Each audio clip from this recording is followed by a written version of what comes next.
Did you know there's literally a specific part of your brain that grows, like physically expands, when you do something you absolutely hate doing? Wait, what? Like physically gets bigger? Yes, it's called the anterior mid-cingulate cortex. The anterior what? Mid-cingulate cortex. I know, a bit of a mouthful, right? But it's fascinating. So wait, if I'm like doing my taxes, which I despise, my brain is bulking up? Literally, yes. It's the neurological hub for willpower. When you push through resistance, it hypertrophies, just like a bicep. A bicep for what, sheer misery? Pretty much.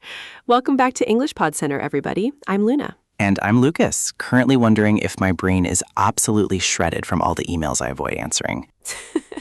Well, actually, if you're avoiding them, it's shrinking. Oh, great. It's just fantastic. Yeah. So today, we're dissecting the hidden power of self-discipline. Because, we always hear about motivation, right? Right, yeah, motivation is the holy grail. You just gotta find your why or whatever. Exactly. But it's a complete fallacy. A fallacy? Wait, hold on. You're saying motivation is a lie? Not a lie per se, but it's fundamentally unreliable. Motivation is, think of it like a sugar rush. Okay. It gives you this instantaneous, euphoric spike of energy. You watch a hype video at 2 a.m. and you're like, I'm gonna run a marathon. Oh yeah, I've bought so much useless workout gear at 2 a.m. Right. But by 7 a.m., when the alarm goes off, the sugar crash hits. You're exhausted. The gear stays in the box forever. Exactly. Because motivation is an emotion, Lucas, and emotions are intrinsically volatile. Volatile, so they fluctuate. Constantly, depending on your sleep, your blood sugar, whether someone cut you off in traffic. So if you rely on motivation, you're basically at the mercy of random daily circumstances. Precisely. You're effectively relinquishing your autonomy to a dopamine whim. Relinquishing autonomy to a dopamine whim. Wow. Put that on a t-shirt. I might. But this is the core problem, right? Everyone struggles with consistency because they're waiting for the muse to strike. Waiting to feel like it. Yes, I don't feel like working out. I don't feel like studying. Newsflash, your brain is evolutionarily wired to conserve energy. Meaning it wants us to be lazy? It prefers the path of least resistance. It's essentially a highly efficient, incredibly lazy supercomputer. Okay, so wait, if motivation is a sugar rush, what's self-discipline? Like complex carbohydrates? Oh, I love that. Yes, exactly. It's oatmeal. Oatmeal. Disgusting, but it sustains you. Hey, I like oatmeal, but structurally, self-discipline is the capacity to decouple your actions from your feelings. Decouple actions from feelings. That sounds borderline sociopathic. No. Just pragmatically detached. It's acknowledging the emotion, I feel exhausted and I despise the thought of going to the gym, and then doing it anyway. Right, because the anterior mid-thingy... Mid-cingulate cortex. Right, because that's what's actually driving the bus, not your immediate desires. Exactly. And the most profoundly counterintuitive part, doing what you hate actually generates the motivation retrospectively.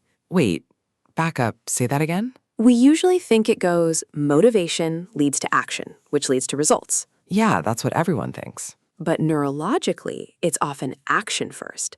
The dopamine release, the satisfaction, comes after you push through the friction. So you're saying if I start the miserable task, the motivation actually kicks in during the task? Yes, it's like a grumpy waiter. A grumpy waiter?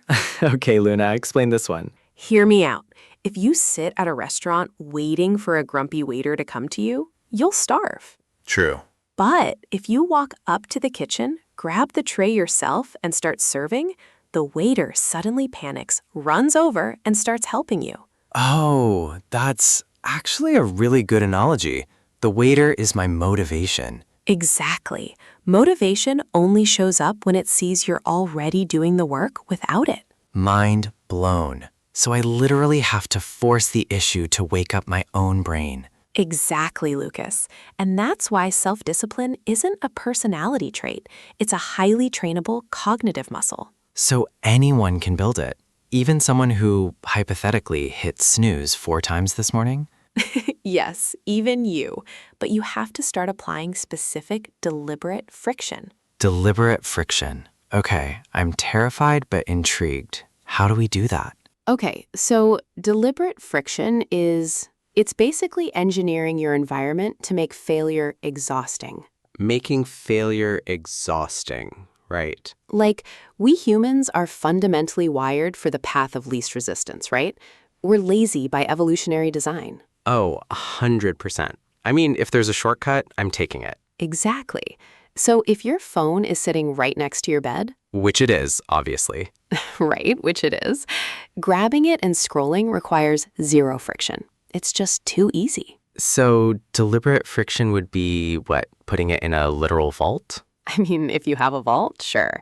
But no, it's simpler. Just leave it in the kitchen. Buy a $10 digital alarm clock. But then I have to physically get out of bed to turn it off. Ding, ding, ding. You see, you've inserted a physical barrier, friction, between yourself and the bad habit of hitting snooze.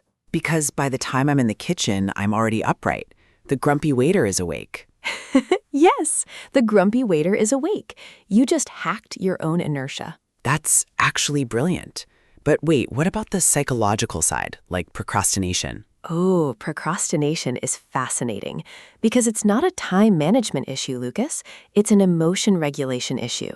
Wait, say that again? Emotion regulation? Yeah. So when you avoid a task, you're not actually avoiding the work itself. You're avoiding the negative emotion associated with the work. Like anxiety or boredom? Exactly. Inadequacy, frustration. Your brain literally goes, ooh, this spreadsheet makes me feel stupid. Let's look at Instagram instead. Wow. I feel personally attacked right now, Luna. We all do it. Your brain wants an immediate dopamine hit to soothe that discomfort. So it's basically a pacifier. Exactly. Social media, junk food, whatever, it's an emotional pacifier. Okay, so if discipline isn't about time management, how do I, regulate the emotion? You have to lower your dopamine baseline. My dopamine baseline. Okay, you're getting super clinical on me now. I know. Bear with me. Think of your brain's reward system like a spice tolerance. Spice tolerance. Okay, I'm tracking. Like eating hot wings. Right. If you eat ultra spicy ghost pepper wings every single day. My stomach would completely hate me. True, but also a regular jalapeno wouldn't even register. It would taste like nothing. Oh, because I'm desensitized. Yes, your dopamine receptors work the exact same way. Wait, really? Absolutely. If you're constantly flooding your brain with hyper-stimulating, cheap dopamine, TikTok, video games, whatever. The ghost peppers of the internet. Yes, the digital ghost peppers. If you do that constantly, then reading a book or, writing a report. Tastes like plain broccoli. Exactly. It feels excruciatingly boring because your baseline is artificially skyrocketed. So it's not that I lack discipline, it's not my brain is literally addicted to the spice. You hit the nail on the head. You're trying to force yourself to eat broccoli while staring at a massive plate of hot wings. Geez, that makes so much sense. I always thought I was just fundamentally weak-willed. No, willpower is finite. You can't rely on it. You have to reset the baseline. Okay, so how do I do a reset? Do I have to go live in the woods for a week? I mean, a cabin retreat sounds lovely, but no. You start with micro-deprivations. Micro-deprivations. Give me an example. Next time you're in line at the grocery store, do not look at your phone. What? Just stand there? Like a psychopath? Yes, just stand there. Be alone with your thoughts for 3 minutes. I don't know if I can do that, Luna. The voices get loud. Embrace the voices, Lucas. Let yourself feel bored.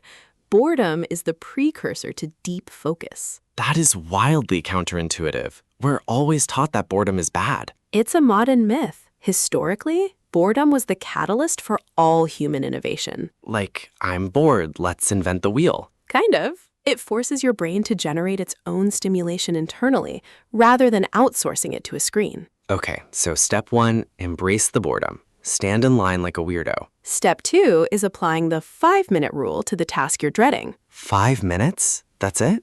I feel like I could manage that. Exactly. You tell yourself, I'm just going to work on this horrible, daunting spreadsheet for 5 minutes. And then I can quit? Like guilt-free? guilt-free. You literally set a timer, and when it goes off, you can walk away. See, I feel like, wouldn't I just always walk away? You'd think so, right? But 90% of the time, you don't. Wait, why? If I hate the spreadsheet, I'm bolting at 4 minutes and 59 seconds. Because of something called activation energy.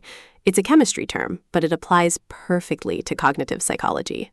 Activation energy. So like the spark to start the fire? Exactly. The hardest part of any task is just crossing the starting line. Once you're in motion, Objects in motion stay in motion. Physics, look at me go. look at you. Yes, Isaac Newton would be incredibly proud right now, Lucas. I knew high school science would pay off eventually. But seriously, it's like getting into a freezing cold pool, right? Oh, wow, that's actually a perfect analogy. Like standing on the edge, dipping your toe in, your brain is just screaming, do not do this. It's terrible. Yes, your brain is throwing an absolute neurological tantrum. But once you jump in and thrash around for a minute, you're like, oh, this isn't so bad. I'm swimming. Right, you overcome the limbic friction. The what friction? Limbic? Limbic friction. It's the neurobiological effort required to overcome your default state of, well, lethargy or anxiety. Oh, my default state is definitely a cocktail of both of those. Same. But the 5-minute rule basically tricks your amygdala. It drastically lowers the stakes. Because 5 minutes isn't perceived as a threat. Precisely. If I say, write a 10-page report, your brain perceives that as a massive, exhausting threat to its energy reserves. I'm already sweating just hearing you say the words 10-page report. But if I say, just type a single sentence, your brain is like, whatever, I can do that in my sleep. Okay, so we're essentially just gaslighting ourselves into being productive? Honestly, yes. Constructive gaslighting. I love that constructive gaslighting. We should trademark that immediately. We probably should.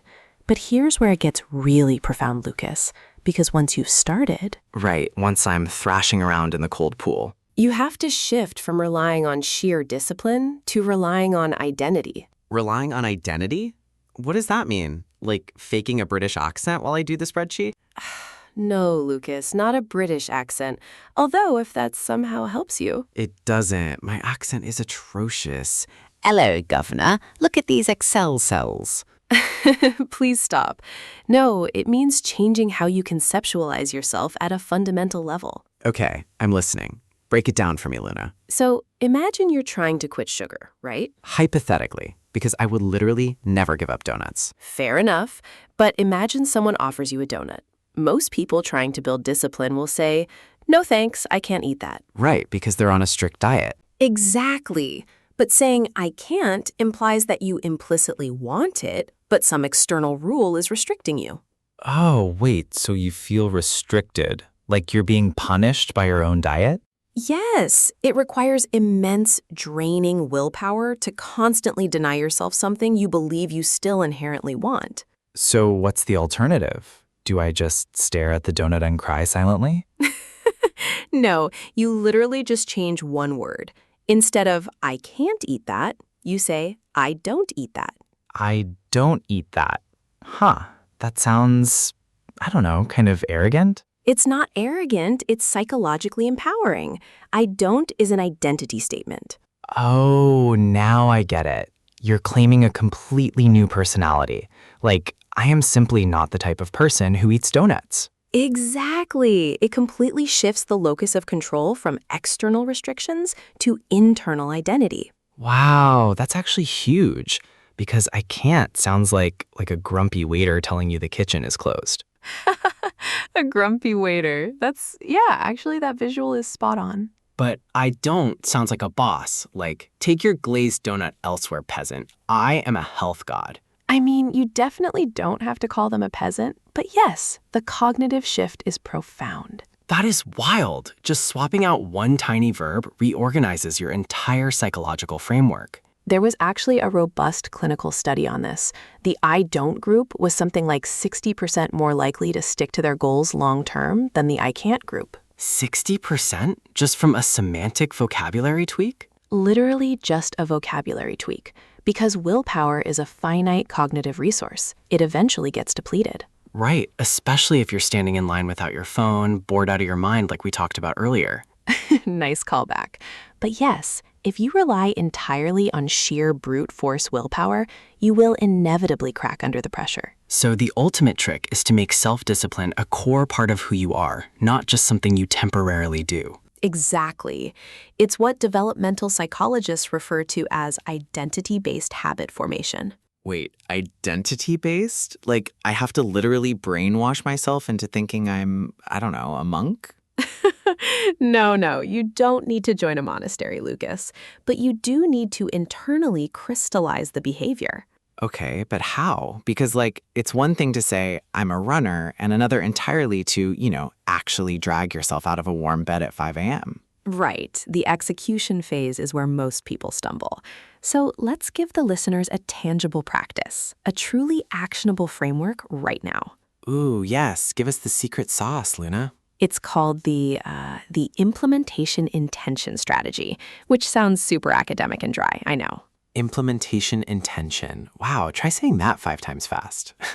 I absolutely will not. But basically, it's an incredibly specific if-then scenario that completely bypasses your brain's hesitation. If-then, so like coding, like I'm literally programming my own lazy brain? Precisely. You preemptively load the decision so you don't have to use that depleted cognitive resource we talked about earlier. Okay, give me a real-life example, because my brain is definitely throwing a syntax error right now. All right. So instead of a vague aspiration like, I want to eat healthier, you construct an if-then parameter. Like, if I see a donut, I will aggressively run in the opposite direction? I mean, that would work. But a more practical one is, if it is 3 p.m. and I feel a sugar craving, then I will eat the apple on my desk. Oh, wow. So you completely eradicate the negotiation phase. Exactly. The negotiation phase is where willpower essentially goes to die. Where willpower goes to die. Damn, that needs to be printed on a t-shirt immediately. Honestly, it should. Because when you're fatigued, if you have to sit there and debate whether to eat the donut or the apple, the donut is going to win. 100%. The donut is extremely persuasive. It has sprinkles. Right, but with the if-then algorithmic model, the decision is essentially autonomous. The cognitive heavy lifting was already executed by your past self. That is brilliantly insidious. You're basically tricking your future self by setting an unavoidable trap of productivity. It's mitigating cognitive dissonance before it even has the opportunity to manifest. Okay, so listeners, wait, let's actually make them do this. Let's force a mental exercise right now. I love that initiative. Let's do it. If you're listening to this right now, I want you to identify one, literally just one, terrible habit you're trying to break. And formulate your own personalized if-then statement for it, right this second. Right, like if I organically open Instagram while I'm supposed to be working, then I will, what's a good punishment? It doesn't even have to be punitive. It could just be a neutral redirect. Then I will immediately put my phone in another room. Perfect. So simple. You don't have to do 50 push-ups or publicly flagellate yourself. No, the overarching objective is sustainable behavioral modification, not torture, Lucas. Got it. So we are bypassing the friction of choice entirely. Which is paramount, because that friction is exactly what triggers the procrastination loop we dismantled earlier. Man, this entire episode has been an absolute paradigm shift for me. I certainly hope so.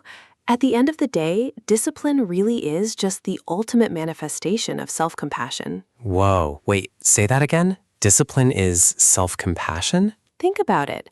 By being rigorously disciplined today, you are fundamentally taking care of your future self. Oh my God, because you're saving tomorrow Lucas from the overwhelming stress and the mess that today Lucas would have inevitably caused. Exactly. You aren't punishing yourself. You are aggressively protecting your future peace of mind. Mind blown. Seriously, I always view discipline as this tyrannical, restrictive burden. Most people do, but true discipline equips you with absolute freedom because it eliminates the perpetual anxiety of unachieved aspirations. The perpetual anxiety. Yeah, that low-level hum of guilt when you know you're chronically procrastinating, which is precisely why mastering this psychological framework is so unbelievably liberating. Okay, Luna, I feel like I'm ready to literally sprint through a brick wall right now. Please refrain from damaging your property. Too late. But seriously, this transitions perfectly into our engagement challenge for the audience, right? Oh, absolutely. Here is your definitive challenge for the week, folks. Drum roll, please. We want you to integrate just one I don't statement and one if-then protocol into your daily routine. Just one. Please don't try to overhaul your entire miserable existence by tomorrow morning. You'll just crash and burn. Correct. Start infinitesimally small. Fabricate that one tiny, undeniable victory to build momentum. And when you do, we desperately want to hear about it. Drop your if-then statements in the comments if you're watching, or hit us up on social media. We genuinely read every single one, and it's endlessly fascinating to analyze the psychological hacks you all engineer. For sure. Well, Luna, you've officially cured my chronic laziness. At least until tomorrow. I suppose I'll take it. One day at a time, Lucas. If you guys extracted any value out of this deep dive, do us a colossal favor and smash that subscribe button. Yes, and ensure you're following the English Pod Center for more intricate deep dives into the psychology of success. We're out here synthesizing the advanced stuff, so you don't have to suffer through those dense 300-page clinical studies. Although, for the record, I do thoroughly enjoy a rigorous clinical study. Of course you do, you absolute nerd. All right, that's it for us at English Pod Center. Catch you guys in the next one.